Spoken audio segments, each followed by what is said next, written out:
सत्य की खोज से जुड़े हुए सभी साधकों का हार्दिक अभिनंदन। फिर से वही अपील जो बार बार करता हूँ, जिनको भी साधना सीखनी है उनको ग्रुप ज्वाइन कर लेना चाहिए, क्योंकि मेरी कही हुई बातें कल की मीट में भी आयशा जी ने यही बोला कि जब हमारे साथ वो बातें होती हैं तब हमें समझ आती हैं कि आप क्या कह रहे थे। तो जो वास्तव में साधना के प्रति सीरियस है, वास्तव में मन बना चुके हैं करने का, देखो बाकी तो मैं कहता रहूंगा, आप सुनते रहेंगे। बहुत से लोग पता नहीं क्या क्या कह गए। ओशो ने बहुत बोला, माता जी ने बहुत बोला, और महर्षि रमन वगैरह बहुत सारे हुए हैं जो बहुत कुछ कह गए।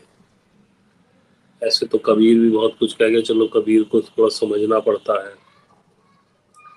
लेकिन बहुत से लोग बहुत कुछ लिख के गए, बहुत कुछ कह के गए, लेकिन आप लोग सिर्फ सुनते हैं। मेरा पर्पज अब इन वीडियोस को बनाने का ये नहीं है कि मुझे कोई हिट्स चाहिए, लाइक चाहिए। लाइक को तो मैं इसलिए कह देता हूँ कि भाई जितना आप लाइक करते हैं तो आगे वीडियो बढ़ती है, यूट्यूब उसे अपनी एल्गोरिथम में डाल के तो ज़्यादा से ज़्यादा लोगों तक पहुँचे, अगर वो लाभ ले सके। तो इनका पर्पज सिर्फ यही है कि यदि आप मूड बना चुके हैं कि आपको साधना करनी है तो आपको ग्रुप में ज्वाइन होना चाहिए, क्योंकि दूर बैठ के आप साधना नहीं सीख सकते। बिना गुरु के ये ज्ञान नहीं मिल पाएगा। स्टार्टिंग तो हो जाएगी, लेकिन फिर आप डिस्टर्बेंस में आएंगे, जो अंदर चेंजेस होंगे वो समझ नहीं पाएंगे। कई बार अच्छी एनर्जी में होंगे, कई बार खराब एनर्जी में होंगे, कई बार खराब एनर्जी को आप अच्छा समझ लेंगे अनुभव, और अच्छे अनुभव को खराब समझ लेंगे। उसके लिए एक गुरु का होना जरूरी है, वो कोई भी हो। उससे सीखना चाहते हैं तो मेरे ग्रुप में आ सकते हैं, कोई और आपका गुरु हो तो वहाँ चले जाइए। मैं आशु झा के बारे में पहले ध्यान कर पाई थी, अब 1 महीने से सैड हूँ, दिन भर आंसू आता है, ध्यान नहीं कर। इसी तरह की प्रॉब्लम होती है आशु जी, इसीलिए मैंने कहा इस लाइन में गुरु का होना आवश्यक है। हमारे ग्रुप में जितने लोग जुड़े रहते हैं, अगर उनका 1% भी मन है कि हमें आगे बढ़ना है तो ध्यान नहीं छोड़ पाते हैं। जिस तरह की प्रॉब्लम आती है उनसे निकाला जाता है, उनको बताया जाता है क्या करना है, क्या नहीं करना है। तो उसके लिए आपको ग्रुप ज्वाइन करना पड़ेगा, उसी के लिए मैं कह रहा हूँ। ग्रुप फ्री नहीं है आशु जी, उसका प्राइस है 1000 रुपीज पर मंथ। उसके लिए आप हमें ईमेल पे संपर्क कर सकते हैं। मेरी टेलीग्राम आईडी है @satya_369। वहाँ पेमेंट भेज करके कुछ डिटेल्स देनी होती है अपनी, फिर 3 महीने हम आपको वॉच करते हैं। अगर उसके बाद आप वहाँ टिके रहते हैं, हालांकि 3 महीने में भी आपको सिखाया ही जाता है, ऐसी बात नहीं है, लेकिन 3 महीने में हम ये सोचते हैं कि आप कभी भी जा सकते हैं। 3 महीने टिकते तो हमें लगता है कि अब ये परमानेंट है, अब ये करेंगे। ध्यान ध्यान पहले दिन से ही सिखाया जाएगा, चीज़ें बताई जाएंगी, कोई प्रॉब्लम होगी उससे निकाला जाएगा, ये सब ग्रुप में होता है। बाकी कोई ज़्यादा बातें वहाँ नहीं होती हैं, केवल आपको अपने रोज के अनुभव बताने होते हैं कि ध्यान सुबह शाम करना होता है। सुबह और शाम के दोनों के अनुभव आपको डेली बेसिस पे लिखने होते हैं। जो नहीं लिखता है उसको टोक दिया जाता है कि भाई आप क्यों नहीं आ रहे, ताकि आपका तारतम्य बना रहे। अभी जैसे आप बोले कि 1 महीने से नहीं कर पा रहे हो, वहाँ आपको एक दिन भी नहीं छोड़ा जाएगा, तुरंत पूछ लिया जाएगा कल अनुभव क्यों नहीं डाला। तो ऐसे आपका तारतम्य बना रहता है। खैर ये तो बात इसकी हो गई, इसे आप सेल्फ प्रमोशन भी कह सकते हैं क्योंकि अब इन वीडियोस को बनाने का कोई औचित्य मेरे पास नहीं रह गया है, सिर्फ इसलिए है कि जैसे मैं पहले भी कहता हूँ कि आप लोग जुड़े रहें। मान लो कोई और 15 दिन बाद या महीने भर बाद या 2 महीने बाद किसी का मन करता है कि चलो अब जुड़ जाओ, अब सीख लो, सिर्फ उसके लिए ये है। बाकी मेरा कोई ना, तो दिमाग में बहुत सारी चीज़ें रहती हैं। जैसे पहले मैं धड़ाधड़ बनाता था वीडियोस, बहुत कुछ चलता रहता था, दिमाग बहुत शांत हो गया है। विचारों की हिलोरे कम उठते हैं। विचार नहीं है तो आप बताओगे क्या, बोलोगे क्या। फिर भी कोशिश करता हूँ। जैसे पिछले हफ्ते कुछ मिल ही नहीं पाया, पता नहीं क्या अजीब अजीब सब बोल गया, सिर्फ इसी बात से कि कनेक्ट हो जाऊं, बस लोग देख लें। और व्यूज भी गिरते चले जा रहे हैं, उससे मुझे कोई परेशानी नहीं है। मुझे बड़ी खुशी है कि अब कम से कम वो लोग देख रहे हैं बस जिनको जरूरत है। बिना मतलब के लोगों की मुझे भी आवश्यकता नहीं। तो जैसे तैसे करके ये पिछले हफ्ते ही ये टॉपिक दिमाग में आ गया था, तो उसके लिए मैं ये बना रहा हूँ। तो पहली बात तो यही, जैसे कल मीट में आयशा जी ने बताया कि मैं बहुत कुछ बता देता हूँ, लेकिन वो आपके तब तक समझ में नहीं आता जब तक आप स्वयं उसे अनुभव न कर ले। तो ये तो सही बात है। आज जो आप पढ़ाई पढ़ रहे हैं, आपके बच्चे, या जो आपने पढ़ी थी स्कूल में, कॉलेजों में, वो भी आप पूरी तरह से अंतर्सात क्यों नहीं कर पाते? क्योंकि जैसे इतिहास की किताबें ले लीजिए, इतिहासकार ने जो महसूस किया, क्योंकि इतिहास किसी ने वहां जाके तो देखा नहीं, कुछ पुरानी कथाएं चलती आ रही हैं और कुछ जो अभिलेख, जो साक्ष्य मिलते हैं आर्कोलॉजिकल सर्वे में, उसके हिसाब से इतिहासकार अपनी बुद्धि के, अपने विवेक के अनुसार इतिहास को लिखता है और आप वही सत्य मान लेते हैं। वो सत्य हो कैसे सकता है? क्योंकि आपका अनुभव नहीं है। वही कोई दूसरा इतिहासकार उसी पुस्तक, उसी चीज को लिखे तो शायद कुछ और तरीके से लिखेगा। तो जो मैं बोलता हूँ वो सुनने में बड़ा अच्छा लगता है, लेकिन जब आपके साथ वो घटित होगा तब आपको पता चलता है कि ये तो भैया ने बोला था। तब आपको उसकी गहराई समझ में आती है कि ये बोला क्यों गया था और कैसे था और इसका क्या उद्देश्य था और ये चीज क्या है।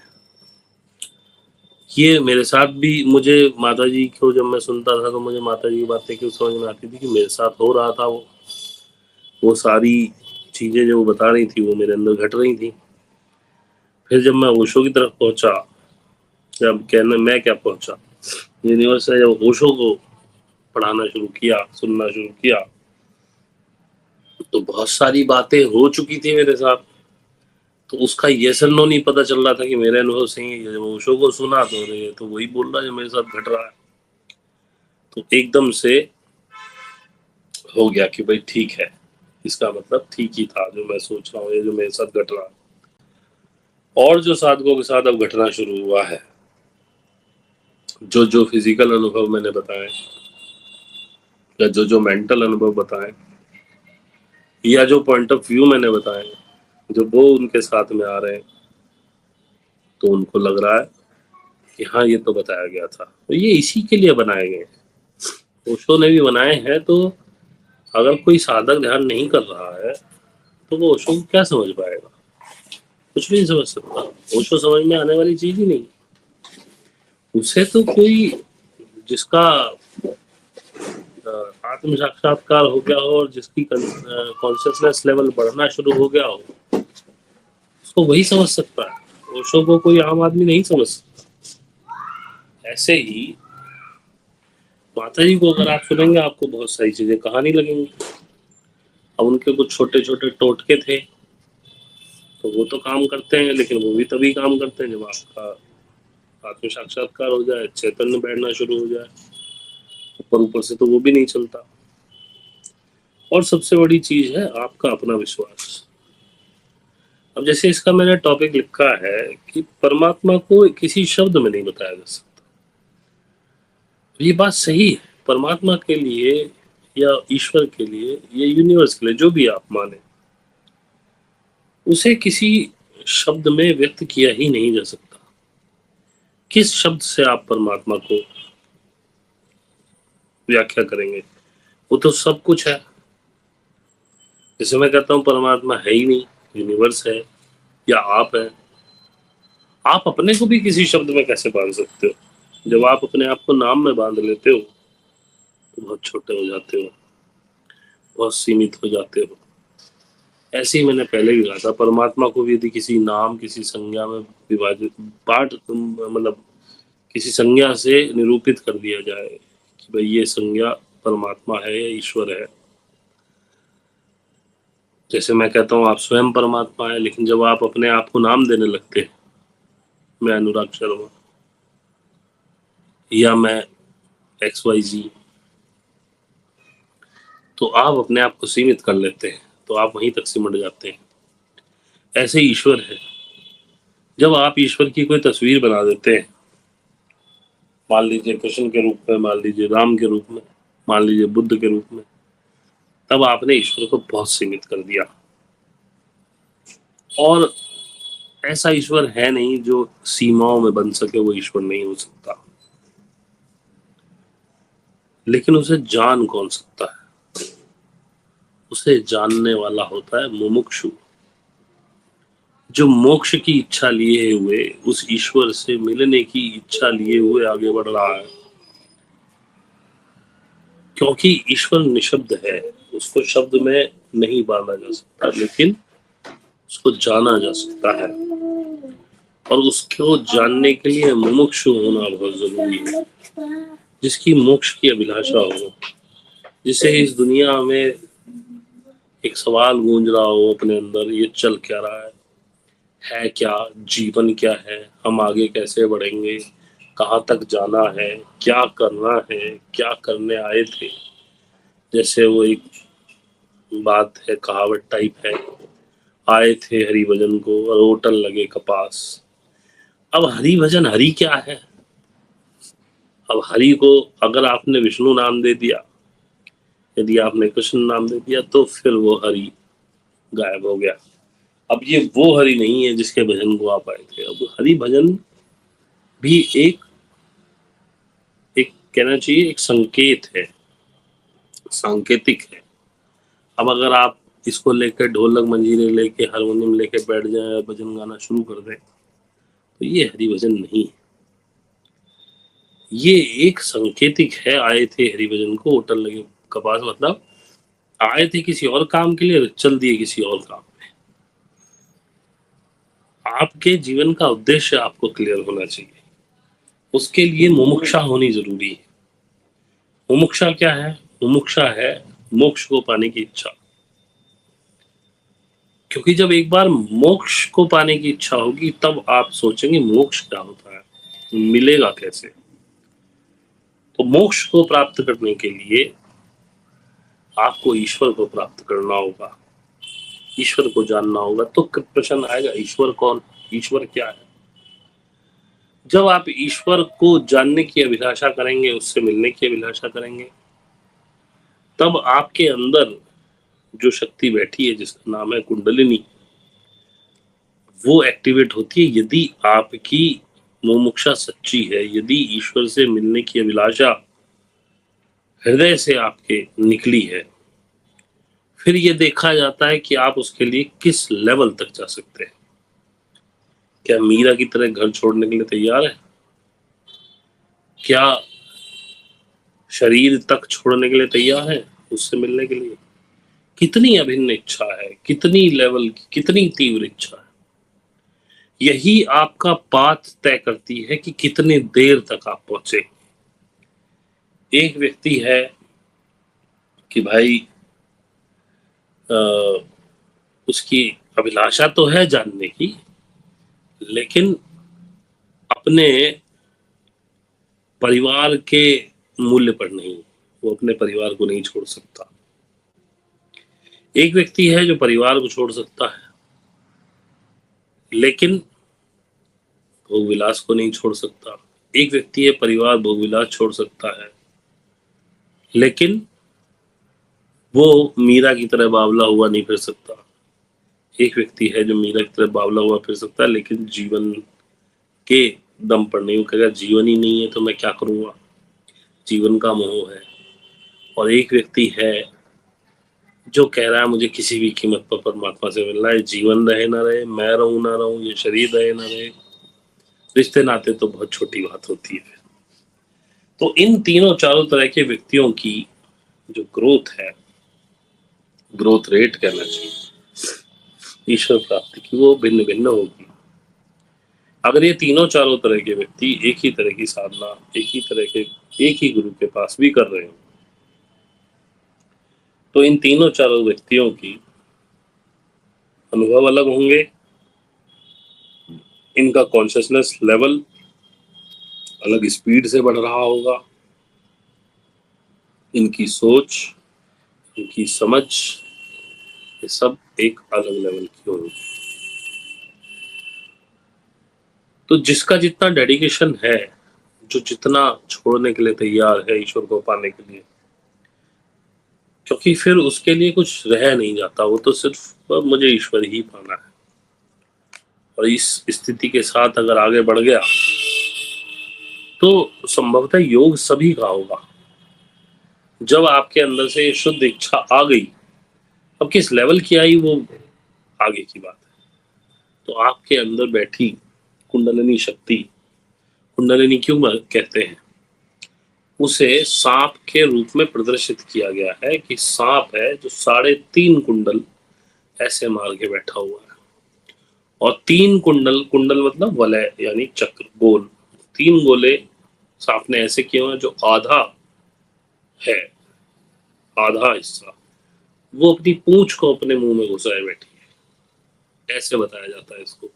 हालांकि वो एक एनर्जी है ना, वो सांप है, लेकिन सांप के रूप में उसको दर्शाया गया। और जब उसने अपनी पूंछ अपने मुंह में डाल रखी है और 3 वलय सामने दिखाई दे रहे हैं और वो इस तरह से निरूपित किया गया है। अब इस 3 और 3.5 का चक्कर क्या है ये तो मुझे नहीं पता, कभी पता चलेगा तो बता दूंगा, ऐसा बताया जाता है। लेकिन हर कोई ऐसा बता रहा है, तो हालांकि मैंने इसका कभी ऐसा अनुभव नहीं किया कि मुझे ऐसा कुछ दिखा हो, लेकिन चलो, तो जब मेरे पास इसका कोई निरूपित करने का कोई शब्द नहीं है, कोई तरीका नहीं, तो जो लोग कह गए उसको मान लेते हैं फिलहाल, जब तक हमारे पास कुछ नहीं। तो जब वो अपनी पूंछ को अपने मुंह में लेके बैठी है, यानी कि वो निष्क्रिय है। यदि कोई सांप अपनी पूंछ को मुंह में दबा करके कुंडल मार के बैठ जाए, तो अभी आप उसमें उसे छेड़ो, उसमें लात मार दो, ना तो वो आपको डस सकता है, ना आपको उससे डरने की जरूरत है। एक तरह से वो सुषुप्त अवस्था में बैठा हुआ है, निष्क्रिय है बिल्कुल। इसी निष्क्रिय अवस्था में कुंडलिनी की शक्ति आपके शरीर के अंदर होती है और वो इंतजार में बैठी होती है कि कब आप उसको इस शुद्ध इच्छा से वाइब्रेट करेंगे। हिंदी में शब्द होता है झंकृत करेंगे। जैसे कि आपने देखा हो गिटार या सितार का कोई तार या वीणा का कोई वीणा वादक छेड़ दे तो उसमें कंपन होता है, और कंपन होने के साथ उसमें सुर बनता है, आवाज होती। फिर वीणा वादक अलग अलग स्तर पर उस तारों को अलग अलग हिसाब से दबा के गिटार या सितार वाला भी उसमें से कुछ धुन निकालता है। तो ऐसे ही कुंडलिनी हर एक के अंदर है और सभी की जागृत हो सकती है। ऐसा कोई व्यक्ति नहीं है जिसकी कुंडलिनी जागृत ना हो। सिर्फ वेट होता है आपकी वो शुद्ध इच्छा पैदा होने का। जिस दिन आपकी वो शुद्ध इच्छा पैदा होती है, वो इच्छा ही उस ईश्वर से मिलने की असीम इच्छा, डेडिकेशन और कितनी पावर आप अपने इस विचार को देते हैं कि हमें ईश्वर को जानना है, उससे मिलना है, यानी कि आप मुमुक्षु हो रहे हैं। मुमुक्षा कितनी तीव्र है, उतनी तेजी से वो वाइब्रेशन उस कुंडलिनी को टच करती है। और जैसे ही विशाल वर्मा जी, आप पहले भी आए हैं, मुझे स्टॉप करने की आवश्यकता नहीं है, आपको मैंने कभी बुलाया नहीं यहाँ पे। आप क्यों बार बार आके अपना मत्था खराब करते हैं? हमें पता है कि हमें हमें कुछ भी नहीं आता है स्पिरिचुअलिटी। आप ज्यादा सक्षम है, आप अपना चैनल खोल लीजिए। कुछ लोग जो बेवकूफ बन रहे हैं मुझसे, उन्हें बनने दीजिए। मेरी भी घर की रोजी रोटी चल जाती है इस बहाने। तो आपको तो मैंने बुलाया नहीं, और ना ही आपसे किसी ने, यहाँ भी किसी ने सजेशन आपसे अभी मांगा नहीं है। और मैं तो कहता ही हूँ मैं मिसगाइड कर रहा हूँ, लेकिन कुछ लोग होते हैं जिनको मिसगाइड होना पसंद है। तो उन बेचारों से उनकी इच्छा क्यों छीन रहे हैं आप? उन्हें मिसगाइड होने दीजिए। सारे दुनिया में जितने हिंदुस्तान में पता नहीं कितने बाबा हैं जो मिसगाइड कर रहे हैं, तो भाई एक हमारी भी रोजी रोटी चलने दीजिए। अब जिसको हमारी मिसगाइडिंग में गाइडिंग दिखाई दे रही है, उन्हें क्यों रोक रहे हैं आप? बुद्ध पुरुष हैं, आप बहुत अच्छे व्यक्ति मालूम होते हैं, आप काहे के लिए यहाँ समय अपना खराब करने आते हैं? तो आप मत आया कीजिए। आपको मैंने कोई चिट्ठी पत्री भेज के नहीं बुलाया। इसी बात से साबित होता है कि आप अपने अंदर से कितने हिले हुए हैं। एक व्यक्ति गलत बात बता रहा है, बार बार आप उसके चैनल पे जाके समय खराब कर रहे हैं अपना।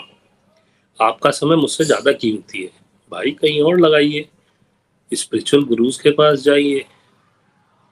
तो भाई यहाँ लोग मिसगाइड होने के लिए बैठे हैं, हमें रोजी रोटी चल रही है इस मिसगाइडेशन से। मेरे बच्चे बोल रहे हैं आपको क्या प्रॉब्लम, आपसे तो कुछ नहीं मांगा ना आपने कुछ दिया, तो आप काहे इतने परेशान हो रहे हैं? दुनिया पागल बना रही है, थोड़ा सा हमें बनाने दीजिए। अब आप, कोई व्यक्ति पागल बनने के लिए तैयार बैठा है, तो आप उसे क्यों रोकना चाहते हैं? तो भाई साहब, आप अपना जो कीमती समय है उसे किसी और चैनल पर जाइए। यहाँ हमने आपको बुलाया नहीं। और बिना मांगे सलाह देने वाला व्यक्ति मूर्ख के अलावा कुछ कहा नहीं जाता। तो मैं अपने मुंह से तो कुछ कहना नहीं चाहता। आपसे किसी ने यहाँ सलाह नहीं मांगी, बाकी देखने वालों ने आपसे कोई निर्णय नहीं मांगा। आप दे रहे हैं तो आप क्या हैं अपनी नज़रों, मेरी नज़रों में क्या है वो मैंने बता दिया, अपनी नज़रों में आप क्या हैं। आप यहाँ से जाइए भाई, काहे को परेशान कर रहे हैं? हम परेशान होने वाले नहीं, हम तो हम ही पागल हैं, मिसगाइड कर ही रहे हैं भाई, हम तो कह रहे हैं। तो भाई आप यहाँ को, हाँ भाई मेरी बातों को भाई सीरियस लेते ही क्यों हैं आप मेरी बातों को? भैया विशाल, तुम्हें, मुझे लग रहा है कि तुम्हें मुझे यहाँ से ब्लॉक ही करना पड़ेगा, आप ऐसे मानोगे नहीं। चलो जाओ। वेदांत जी, आपको भी यही करना पड़ेगा। थैंक यू जी। लोगों को अजीब चुल रहे हैं। अब मैंने हमेशा कहा है, मैं आज जो बात कह रहा हूँ कल को मैं बदल सकता हूँ अपनी बातें, क्योंकि मेरी यात्रा चल रही है। इनको तो यही चाहिए। अब एक बात बताइए, अगर मैं एक चीज 1 साल पहले जो कह रहा था उसको मैं कहता ही रहूं, तो मेरे पास भी कुछ नहीं है बोलने के लिए। अब मेरे पास और बाबाओं जैसा ज्ञान तो है नहीं, मैं आपको कभी कहूँ कि जी अब पीपल पे मिर्ची चढ़ा दो, अब तेल चढ़ा लो, अब ये कर लो, अब धन के लिए ये कर लो, भाई ये तो मेरे पास है नहीं। पर मेरी अपनी यात्रा चल रही है। मैं हमेशा कहता हूँ मेरी यात्रा में जैसे जैसे मुझे जो जो समझ में आ रहा है वो मैं बताता जा रहा हूँ। और जो लोग मेरे साथ यात्रा कर रहे हैं उन्हें भी सूनर और लेटर वो चीजें वैसे ही मिल जाती हैं, तो प्रत्यक्ष को प्रमाण की आवश्यकता नहीं। अब इन्होंने सारा तारतम्य जो है वो डिस्टर्ब कर दिया, इसीलिए कमेंट्स को देखना भी कभी कभी परेशानी हो जाती है। तो मैं बात कर रहा था कि जितनी तीव्र जिसकी अभिलाषा होगी और शुद्ध अभिलाषा होगी ईश्वर से मिलने की, वो उतनी तीव्र वाइब्रेशन आपके शरीर में क्रिएट होगी। वाइब्रेशन होती है विचार से। विचार आपके मस्तिष्क में बनता है। मस्तिष्क में जब वो विचार की वाइब्रेशन जितनी तीव्र चलेगी, तो इस शरीर को, इस मस्तिष्क को पता है कुंडलनी एनर्जी कहाँ है, वो मूलाधार में होती है। वो जाके उसको हिट करता है, और 1-2 हिट के बाद कई बार नहीं उठती है, 3 हिट के बाद नहीं उठती है, 4-5 हिट के बाद नहीं उठती है। लेकिन जब वाइब्रेशन तीव्र आती है विचारों की, कभी ना कभी 2-4-5 बार में उसे आंख खोलनी ही पड़ती है। अजय जी बाद में बात करेंगे जब मैं क्वेश्चन आंसर लूंगा। जैसे ही वो कुंडलिनी आँख खोलती है, आँख खोलने मात्र से आपको कहीं न कहीं शरीर में चींटी चलने जैसा एहसास होता है, जैसे कि पैर सो जाए और उसके बाद फिर आप पैर को सीधा करें तो झंझनाहट हल्की भारी कमर में, पैर में, हाथ में, कहीं भी हो सकती है। कई बार कुछ प्रेशर जैसा बनता है, कहीं भी, वो यहाँ भी बन सकता है, भ्रूमध्य से शुरू हो जाता है, कई बार सिर में बनता है, कई बार रीढ़ की हड्डी में दिखाई महसूस होता है, कुछ कुछ अटका हुआ है, कुछ ऊपर जाने की कोशिश कर रहा है। ये होती है उदान वायु। उदान वायु पहले नसों को खोलती चलती है, फिर जितनी आप अब इसकी कुंडलिनी एक्टिवेट हो गई, आँख खुल गई, अब वो कब अपना, जैसे बताया जाता है सांप वाप कुछ है नहीं, वो सांप से उसको निरूपित करते हैं कि सांप जैसी होती है, क्योंकि चढ़ती भी ऐसे ऐसे घूम के है, और जब वो घूम रही होती है ऐसे उग्र रूप में, तो बॉडी भी ऐसे ऐसे मूव करनी शुरू हो जाती है। बॉडी अलग, कभी कभी सिर मूव होता है, कभी शरीर मूव होता है, कभी आगे पीछे इस तरह से होती है, इस तरह की मूवमेंट्स होती हैं कुंडलिनी की। तो ये है सो है। तो ये मैंने आपको बताया, और जैसे जैसे कुंडलिनी ऊपर उठती है, आपके चक्रास को बैलेंस करना शुरू करती है। एक तो सबसे पहले आपकी बीमारियां खत्म होती, क्योंकि अगर आपका शरीर सही नहीं होगा तो आप साधना भी नहीं कर पाएंगे। तो और समय समय पर खाने पीने का आपका टेस्ट वगैरह, खाने पीने की इच्छाएं भी बदलती रहेंगी, कभी ज़्यादा खाएंगे, कभी कम खाएंगे, कभी केवल फल खाएंगे, कभी अलग अलग तरह की इच्छाएं होती हैं, कभी सलाद खाएंगे, कभी रोटी चावल खाएंगे, कभी कुछ और भी, इस तरह की इच्छाएं उठती। लेकिन जैसे जैसे आपके चक्र प्लावित होते रहते हैं, उसके बाद जैसे कंठ चक्र खुलना शुरू होता है, तो जो आपका, पहले मैं इसको नहीं मानता था, लेकिन हमारे ग्रुप में एक डॉक्टर है लवलीन जी, उन्होंने लास्ट टू लास्ट मीट में हमको बताया कि ये साइंटिफिकली प्रूवन है, जो शो बार बार कहते थे कि वीर ही दिमाग में चढ़ना शुरू हो जाता है।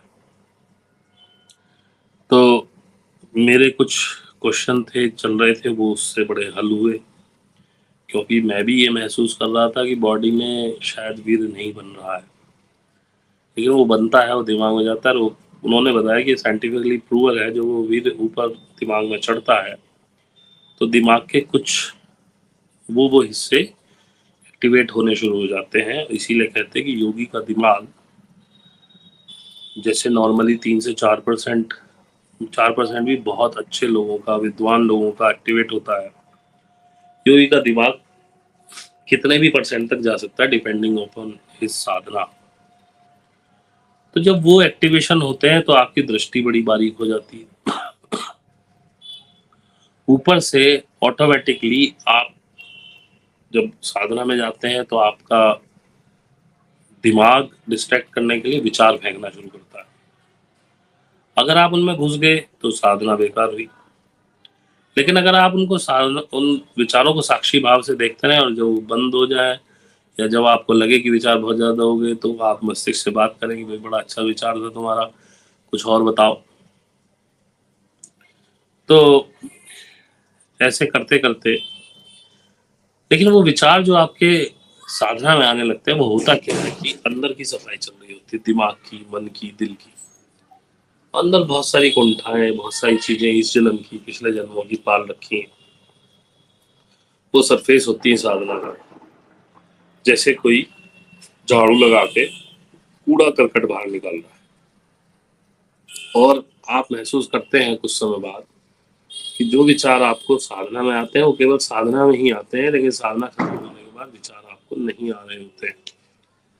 बहुत शांति में स्थिति आपके मस्तिष्क की बन जाती है, विचार नहीं उठ रहे होते हैं, और सारा खेल विचार का है। विचार उठने बंद हो गए, आप स्टेबल हो गए। उधर आपका दिमाग एक्टिवेट होने लगा है। दिमाग में बहुत पावर है भाई साहब। 4% एक्टिवेट होने पे, 5% एक्टिवेट होने पे आप साइंटिस्ट बन जाते हैं। साइंटिस्ट भी छोटे मोटे नहीं, वो कौन सा था जिसने ही कॉन्स्टिट्यूएंसी स्क्वायर निकाला था? आइंस्टीन।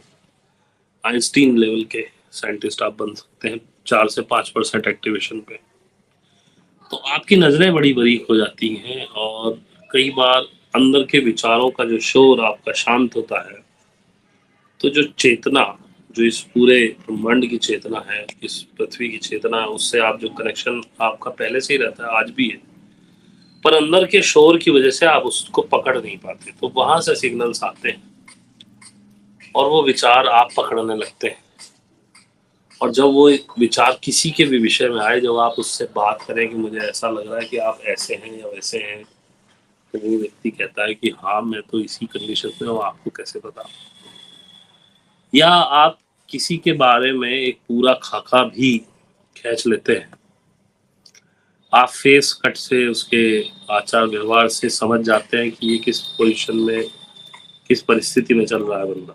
ये सब आपके दिमाग के ओवर एक्टिव होने की वजह से होता है। इसमें कोई सुपर नेचुरल शक्ति नहीं है, ये सभी के पास है। अक्सर बाबा लोग क्या करते हैं, इन चीजों, अगर कोई कनेक्ट भी हो जाए, पहली बात तो इन तरीके से कोई कनेक्ट नहीं होता है, क्योंकि अगर वो कनेक्ट होता है तो उसका दुरुपयोग नहीं कर सकता है।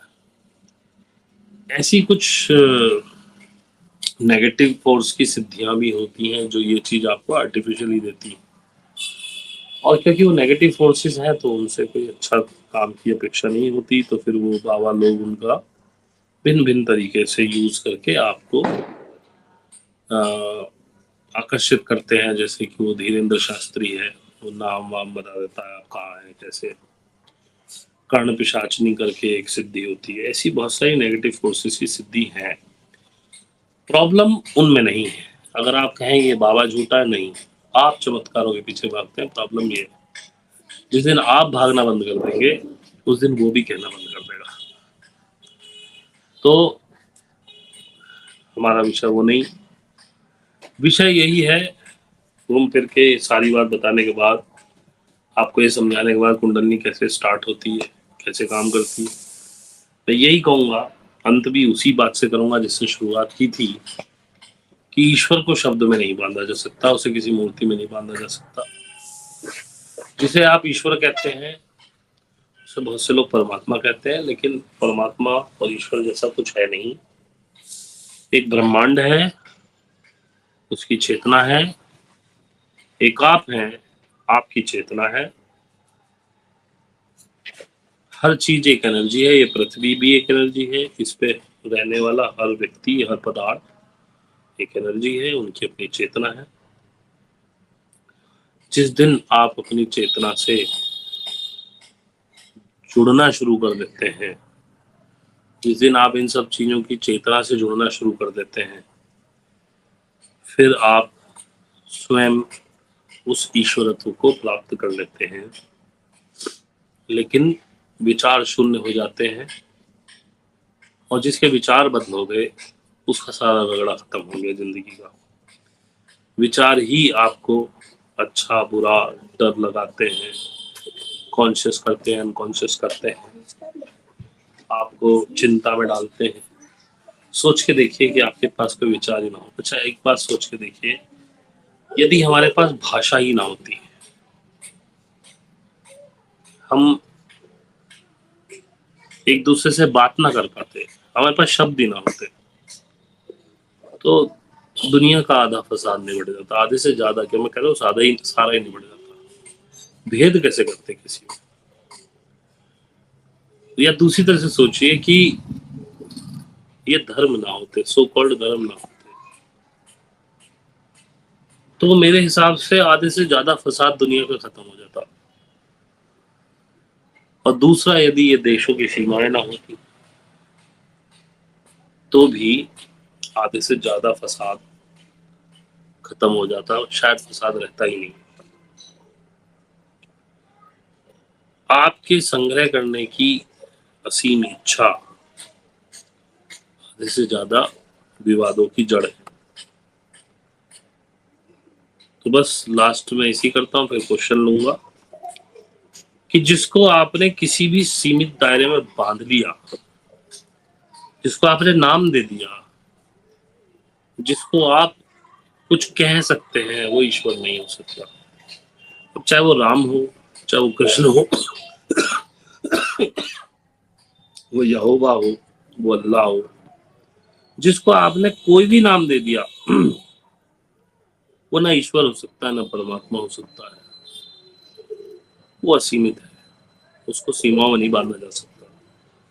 हाँ, एक मुमुक्षु जिसे मोक्ष की इच्छा है, जिसे उससे मिलने की, उसे समझने की इच्छा है, वो उसको प्राप्त कर सकता है। उसके सिर्फ अनुभव होंगे, शब्दों में नहीं बता पाओगे। अब आपके कोई सवाल हो तो प्लीज ले लीजिए। अजय जी, अच्छे लोगों के साथ बुरा क्यों होता है? अजय जी का सवाल है। अजय जी, अच्छा बुरा कुछ होता ही नहीं। इस दुनिया में जो हो रहा है सब अच्छा ही हो रहा है। आप अपने पॉइंट ऑफ व्यू से किसी चीज को अच्छा या बुरा करते हैं। ना किसी के साथ बुरा होता है, ना किसी के साथ अच्छा होता है।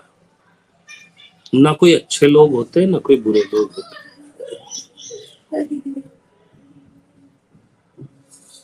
आशा है आपको समझ में आया होगा। किसी को कुछ पूछना हो तो भाई बता दो।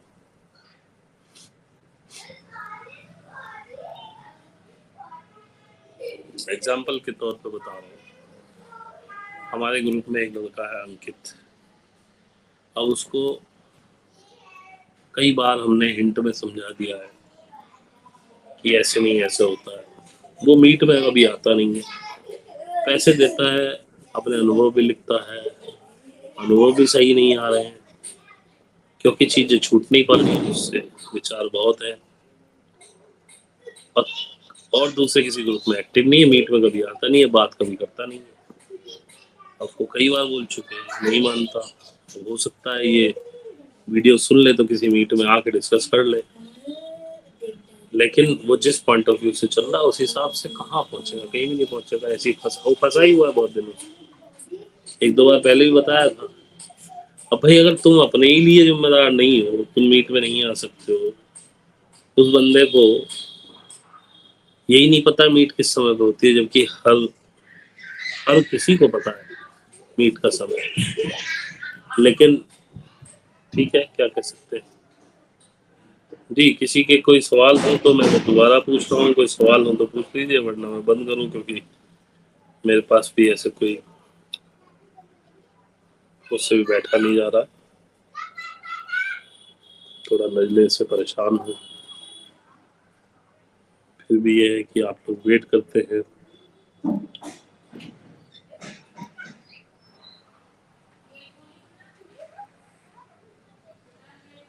लास्ट वीडियो में आपने consciousness and less conscious level वालों की बात की थी। क्या लेस कॉन्शियस वाले किसी का बुरा कर सकते हैं? आयशा जी, अपनी तरफ से कोई किसी का बुरा करना नहीं चाहता है, लेकिन हाँ, जिसमें बदले की भावना आ जाए तो वो दूसरे का सोचता है कि मैं क्या बिगाड़ पाऊं। जिनकी कॉन्शियसनेस छोटी है कि मैं इसका कुछ बिगाड़ दूं, कि इसको दुख महसूस हो कि इसने मेरे साथ ये किया, उसको भी महसूस हो, इस टाइप के ख्याल आ जाते हैं। लेकिन उस बुरे से भी कई बार सामने वाले का भला हो जाता है। जैसे कि मैंने अपनी कहानी कई बार बताई, बहुत घिस गई है वो, कि मेरे ब्रदर ने मेरी मदर के थ्रू और खुद भी बहुत कोशिश की मुझे परेशान करने की। मैं हुआ भी कुछ समय, लेकिन ये परमात्मा को मंजूर था, उसी के जरिए मैं इस उस पे आ गया। हालांकि माफ करने में मुझे भी 2 साल लगे उनको, लेकिन अब मेरे मन में कुछ बचा नहीं है। और मैं हैप्पी हूँ कि उन्होंने मेरे साथ ये सब किया, क्योंकि उन्होंने अपने मन से बुरा ही सोचा होगा, कि मैं कैसे जान सकता हूँ। लेकिन हाँ, जो उन्होंने किया वो कोई अच्छा सोच के तो नहीं कर सकता, लेकिन फिर भी तो। लेकिन मुझे ये राह मिल गई, और आप सब लोग मेरे साथ जुड़ गए। अगर वो नहीं होते तो मैं यहाँ नहीं होता। बाकी बुरा और भला ये दोनों ही शब्द हैं।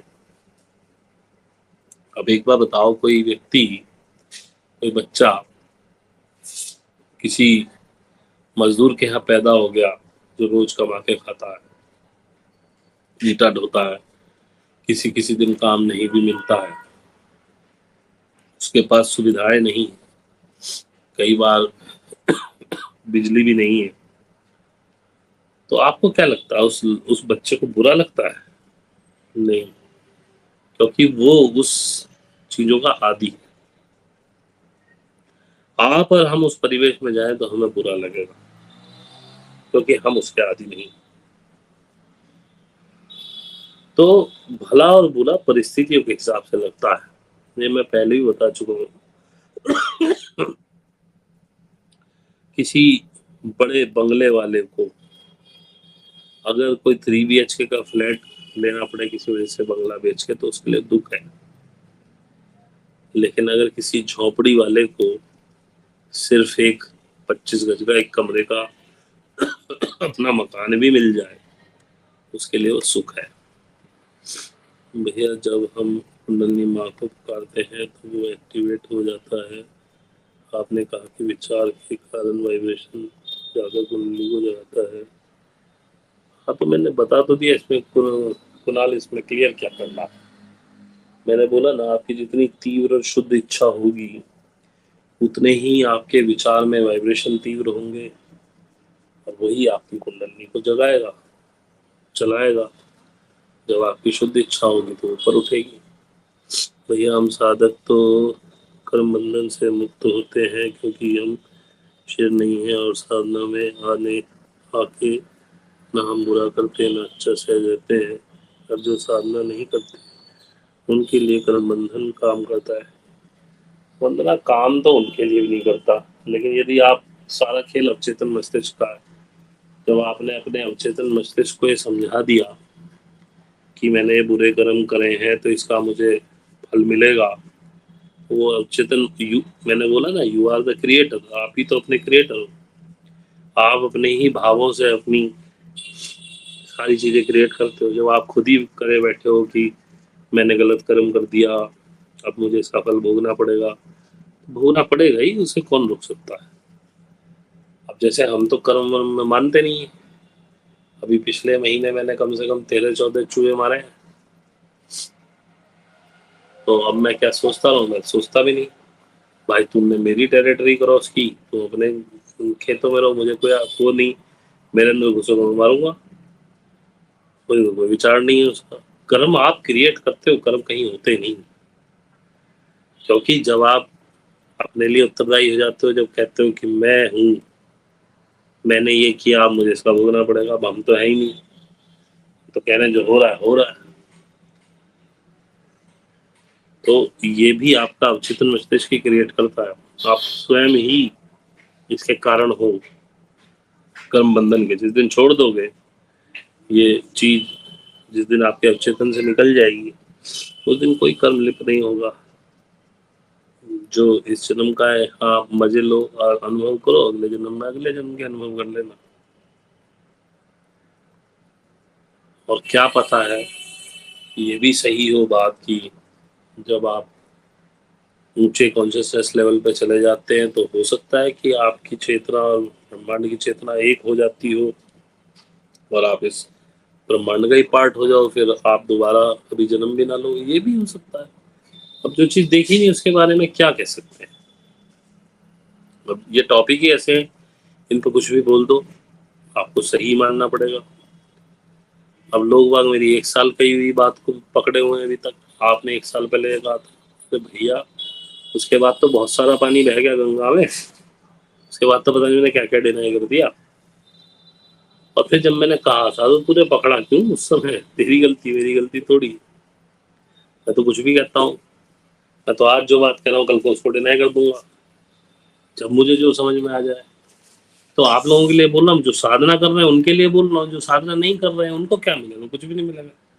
वो तो अगर मेरे आज से 2 साल पहले के वीडियोस देखेंगे तो कहेंगे क्या पागलपना कह रहा है, आज कुछ और बता रहा है। वो कहता आप एक बात पे टिकते नहीं है, क्योंकि भाई यात्रा जारी है। मैं रुका नहीं हूँ कहीं भी, अभी अभी चल ही रहा हूँ। अभी तो मैं कहीं पहुंचा ही नहीं हूँ। अभी तो आगे पता नहीं कितने का और अलग अलग खुलासे करूंगा, क्या क्या समझ में आएगा और क्या क्या बताऊंगा, और लास्ट में आके शायद बोलना ही बंद कर दूं, क्योंकि जो समझ में आएगा वो किसी और को समझ में नहीं आएगा, और मुझे बताने में कोई इंटरेस्ट नहीं होगा। अब तो सिर्फ थोड़ा सा लालच ये है कि कुछ लोग ऐसे हैं जो अभी असमंजस में है, करें ना करें, करें ना करें। तो भाई अगर उनकी इच्छा है तो वो जुड़ जाए, कर लें। तो बाकी इससे ज्यादा कोई अभिलाषा नहीं है नहीं। तो मैं बंद करता हूँ। आपका बहुत बहुत धन्यवाद सुनने के लिए। कोशिश तो की कि इसमें कुछ ठीक ठाक बता पाऊँ, शायद बोला भी हूँ। अच्छा लगा हो तो ठीक है, बुरा लगा हो तो भाई सब मत सुनना। Thank you very much.